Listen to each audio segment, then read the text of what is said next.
Hi, this is Mr. Cordes, and today, ladies and gentlemen, we are going to go over and review the Literary Art Interpretation Creative Project. It's a big fancy title for the fact that over the next couple days, you are going to process literature in a creative fashion.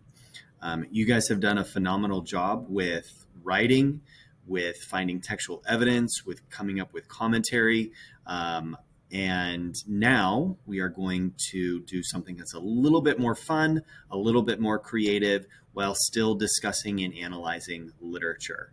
So what you have in front of you, you have this paper in front of you. These are all the instructions, and our goal today is to start brainstorming and to start getting our thoughts and ideas out so that over the next 2 school days, you know what you're doing. Your project is planned out in preparation for when you turn it in and do a small presentation. So before we get overwhelmed with all of the words that I just said, we're going to do one thing at a time. So you have this piece of paper in front of you. Let's make sure our name's at the top. You've got a pen or a pencil, and you are going to select items as we progress through and as I begin to explain things. So there will be moments where you will need to stop and pause. There will be moments where you will need to stop this video and go do some research and then come back. You have the entire period right now to brainstorm and go through this video. If you do not finish this video, it will need to be completed on your own time.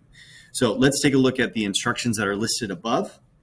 It says pictures, paintings, and visual art can be a powerful form of communication. People instinctively respond to and create images based on their personalities, their environment, and life experiences. For this assignment, students will, and this is where I am right here on the page, students will create a visual representation that reflects the author's ideas, themes, characters, while also including the student's literary analysis and story inference. So all of that to say is you get to draw, create, imagine an image that corresponds to those particular items that we've studied over the last semester. Author's ideas, what is the lesson that is being learned? What's the theme of our stories? What's going on for our characters, what's motivating them, how do they respond to others.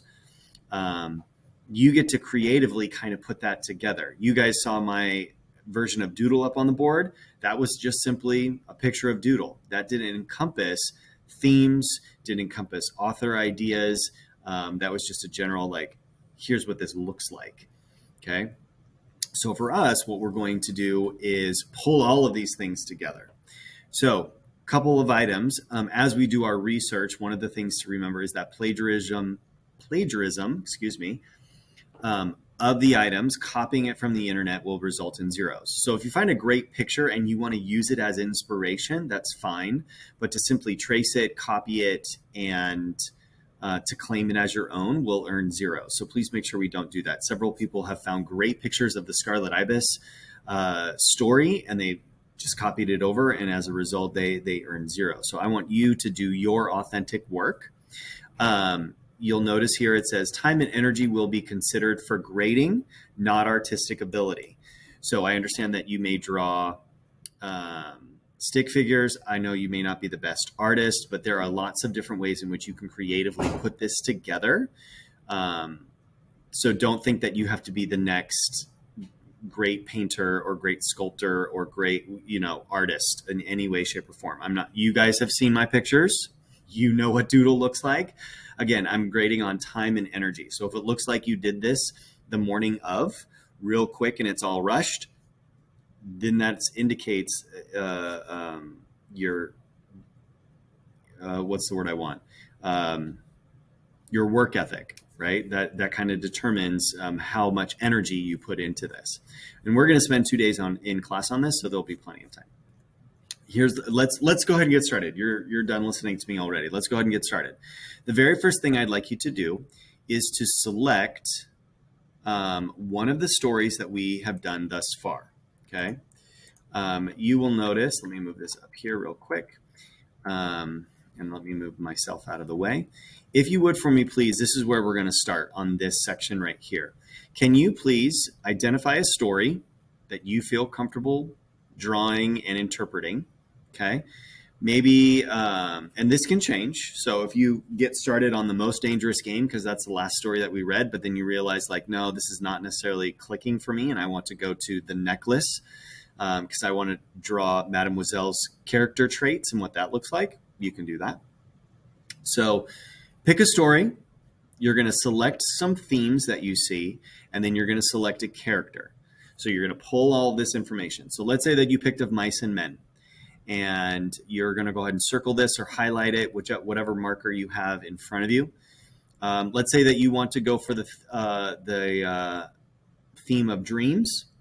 You could do that. And then let's say maybe George, and you talk about George and Lenny. Okay. You're over Of Mice and Men. You're done with it. Maybe you want to go to The Most Dangerous Game. Pick one of the theme words or two of the theme words. Pick one of the characters that you would like to discuss. Okay.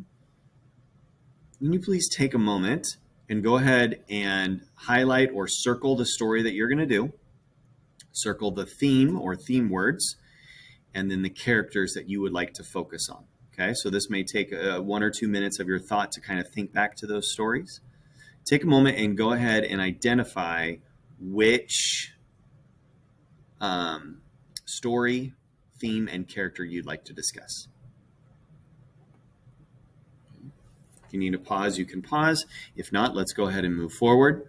The second part right here, I'm going to, for some reason when I moved this into the Google Doc, it kind of shifted everything, but that's okay.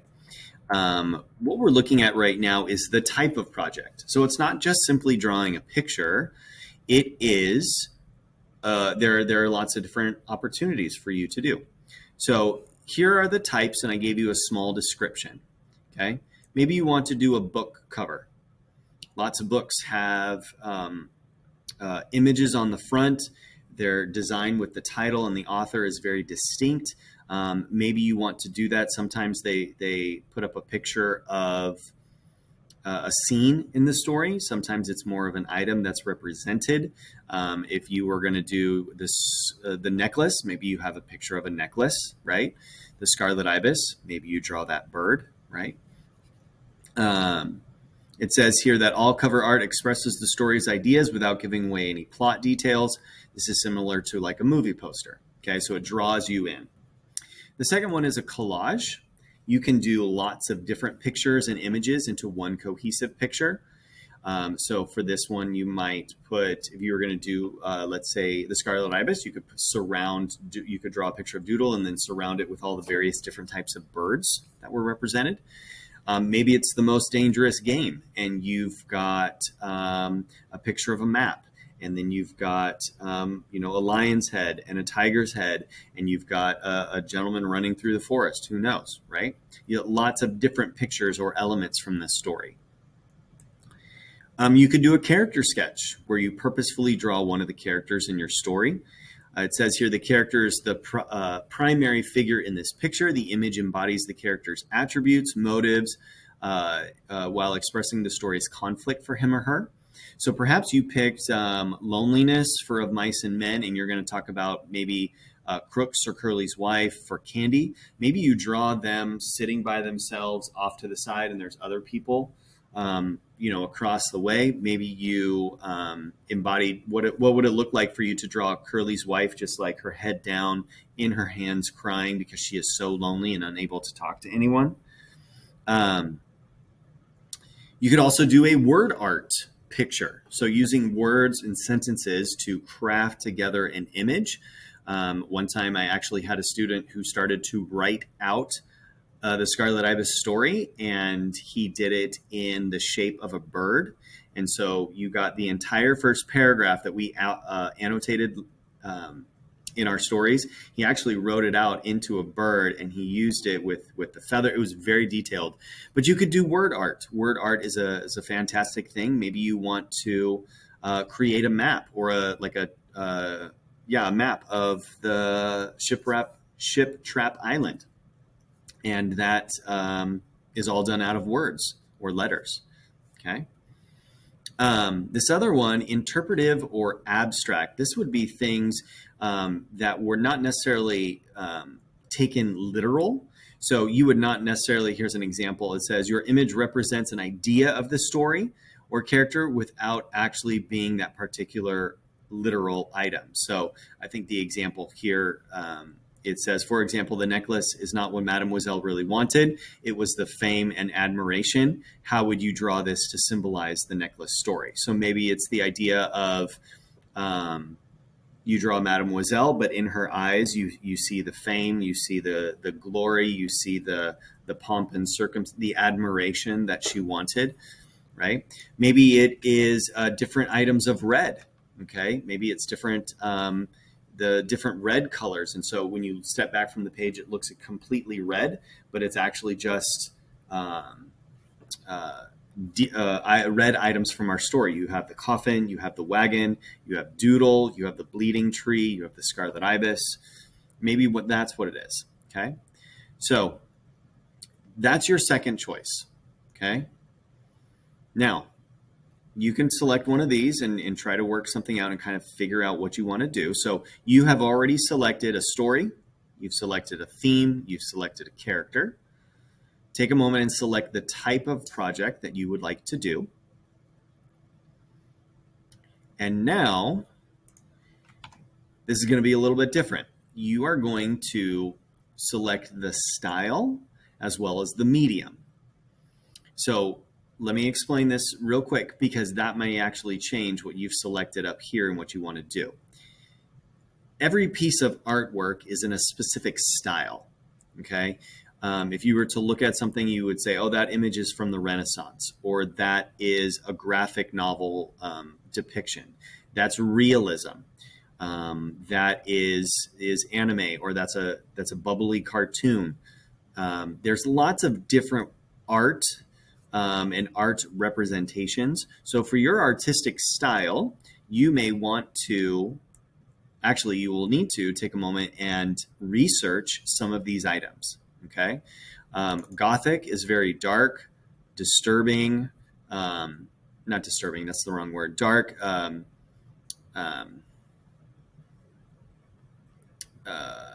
grotesque almost in a way, kind of eerie. Maybe disturbing is the right word for, that I'm trying to find. But what it would look like, what would it look like if you drew a Gothic image of The Most Dangerous Game? What if you drew the castle in a very dark, haunted way, almost as if like Tim Burton would draw it, that kind of exaggerated way of depicting something, a caricature, if you will. Okay, maybe you're really good at anime and you're good at drawing anime characters. You want to do that. There's other items such as Impressionism. That's where it looks like it's a real picture. There's Renaissance. Dada art is actually really cool because you use different images that are not the image itself. Take a moment, Google that. It's actually really cool in some of the pictures that they use. It's very abstract and odd, but it's really cool. There's Expressionism, Romantic, Realism, Neoclassical. You get to select what you want. If you're thinking to yourself, wow, I have no idea, pause the video, take 5, 6, 7 minutes to kind of review what you want. If you just want to do simple drawing, that would correspond with like a cartoon or a comic. What's that feeling or emotion that's coming across? Now, this also might respond to the medium. The medium is what you are working with.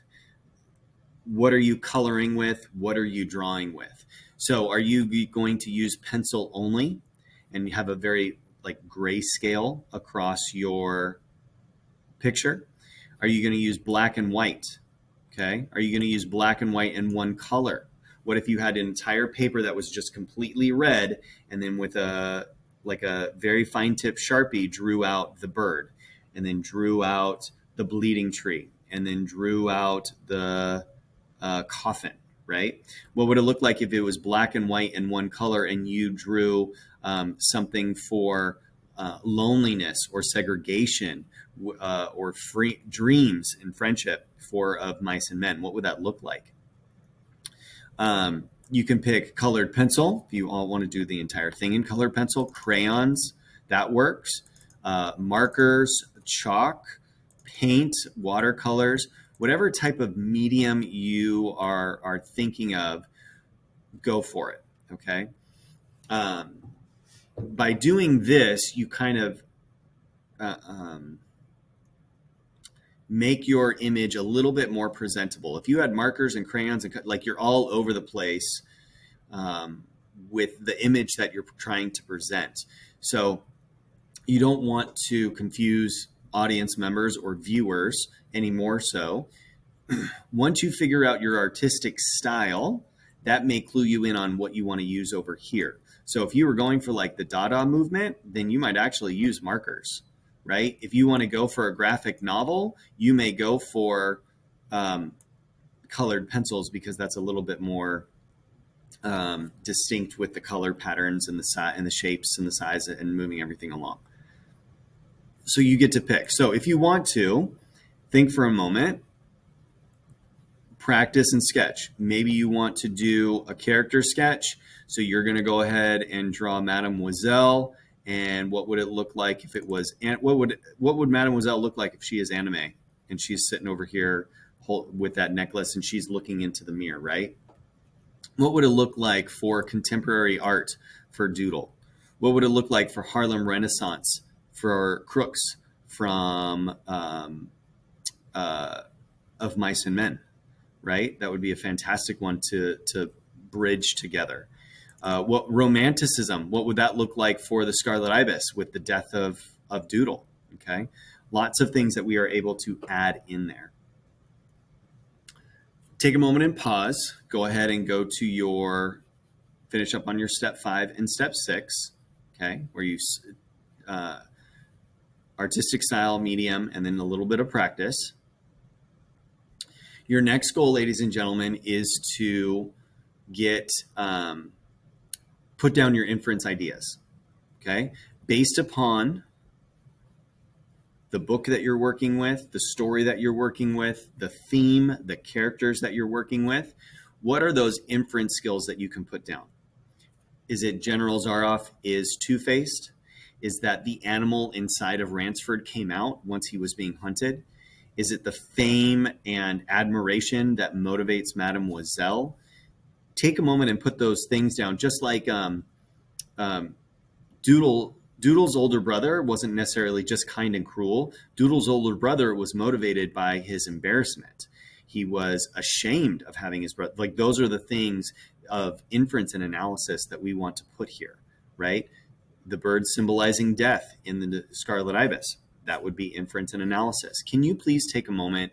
I would suggest maybe even just bullet points, as many as you can think in regards to what was happening for your stories. Okay, take a moment and pause. Go ahead and jot down, I would say 4, 5, 6, even 7 items here for you with that component. Okay.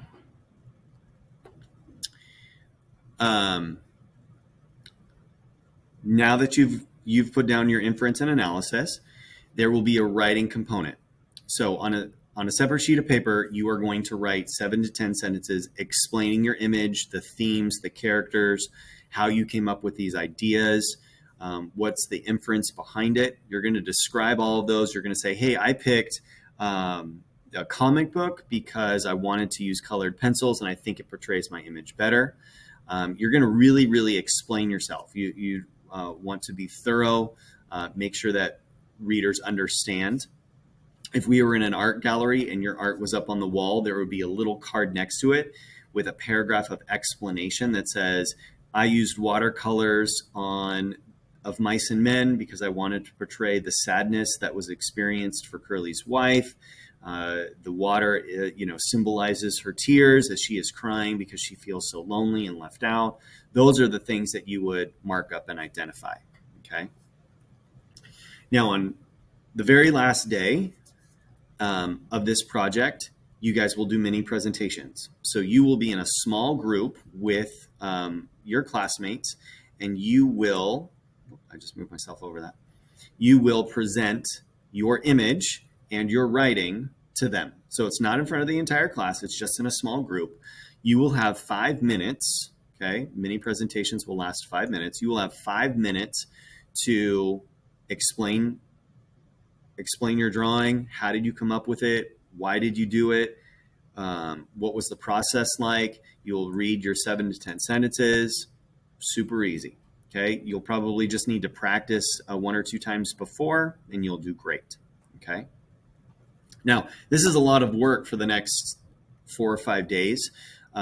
For this, if you look on the calendar, you can see the exact amount of time. But this is the grading breakdown. And I did want to show you guys this so that you know exactly how the grade is going to go in. So today, you filling out this chart and completing this video will get you 10 points for your homework for brainstorming. More than likely, I'll check this the following day because some of you guys may need to go home and do a little bit more research, get down your inference items, finish the video. 10 points for homework for your brainstorming, okay? In class over the next 2 days, your productivity. So are you working on your items? Are you doing research? Are you drawing? Are you sketching? Are you coloring? Are you testing out an image on one and then bringing it to the other, okay? I need to see you tangibly working. I can't have I'm working on it at home, I left all my stuff. You need to have it with you. You're going to work on it for the next 2 days. I'm going to offer 10 points in class for each of those days for in-class participation points, okay? The mini presentation is super simple. 10 points towards your homework grade. Take a moment to practice, rehearse, make sure you know what you're saying, kind of go calmly instead of rushing through it. That'll be 10 points towards your homework because the homework will be to practice your presentation, which again is just simply writing out 7 to 10 sentences explaining what's going on. The writing itself will be 10 points towards your writing grade. Real easy, real simple. Make sure it's thorough, make sure it's nice and neat, make sure you explain yourself. That will go towards your writing grade. The project itself will be 50 points. The drawing itself, the cover art, this character sketch, the abstract, whatever your art is, will be 50 points towards your homework. 50 points is substantial for our homework category. And again, I'm not looking for artistic ability, but I'm looking for time and effort. I'm looking for how it relates to what you say up here. If you hand me a red piece of construction paper and draw a bird on it, the morning of, that's not time and effort. So I really want you guys to dive into that. Okay. If you need to go back over this video, please do so. If you have questions or concerns, just raise your hand. I can come over and help. But this is the project that we're going to be working on. Have fun. This is supposed to be creative and supposed to be, you guys get to pour yourself into this simply because this is something that can come from your own mind and your own thought process and your own analysis of what these stories are like. I got to see what your writing was like. Awesome. Now I want to see what your creative sides can put together in regards to these stories and how they can come out with these different types of drawings. You will notice that regardless of your project type, nothing's going to be longer than, bigger than a regular sheet of paper. We don't need poster boards. We don't need anything fantastic. I don't need someone rolling up here with a huge cardboard. Nope. All of your image can be condensed down into an 8.5 by 11, just a plain white piece of paper if that's where you want to start on. Okay. So if you have questions or concerns, let me know. I'm going to stop talking, let you guys start doing some research, start kind of figuring out what would that look like, and have fun with this, guys. Let me know if you have questions or concerns. There we go. I'll talk to you guys later.